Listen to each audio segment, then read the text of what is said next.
So, meron lang akong tip sa mga beginner, sa mga walang experience sa pag-workout. So basically guys, uh,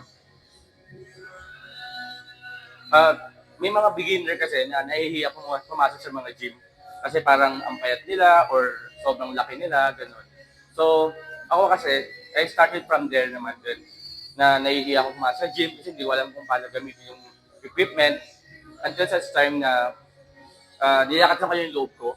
Siguro kung hindi ko lang nilakat yung loob ko nung yung pagiging mahihain ko sa pagpasok sa gym, and yung pagtatanong ko sa mga kakilala ko sa loob ng gym, siguro hindi naging fit yung katawan ko rin. So, advice ko sa inyo, kapag beginner ka, so, lakasan mo yung loob mo. Kapag nahiya ka, go lang. Or, hanap ka ng kasama mo or mga kaibigan mo na nag-workout. Kung wala ka man mga kaibigan na nag-workout, um, ano ka lang, punta ka lang sa mga gym randomly, tapos paturo ka lang sa mga nandun nag-workout para at least may idea ka until such time na matutunan mo yung mga kung paano gamitin yung mga equipment and may enjoy mo siya. And one thing that I can guarantee, kapag natuloy-tuloy mo siya, sobrang the best benefit na makukuha mo sa pag-workout. Hindi sa lalong magiging healthy yung katawan mo and also lalong mag-boost yung confidence mo. Yun lang guys.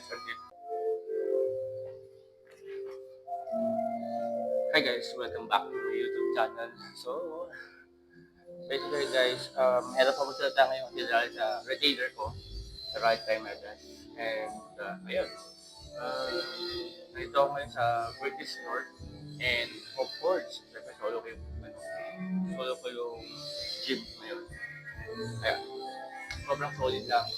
Ngayon, ang workout ko ay back and then my bicep. Ayan, so, ayun nga, gusto ko lang mag-thank you sa kay Dr. Joe for my dental, for taking care of my smile. We've been like taking care of my smile for almost 3 years, and now we actually like you know done for our contract. And also for my Dr. Joe, Dr. Po for my for my nose and the rest of my doctor. Ayun, so, yan, the best, nakaka-enjoy lang kasi ito yung pinaka gusto ko, yung solo ko yung gym para may na continuous yung program ko. Ayun, samahan niyo ako.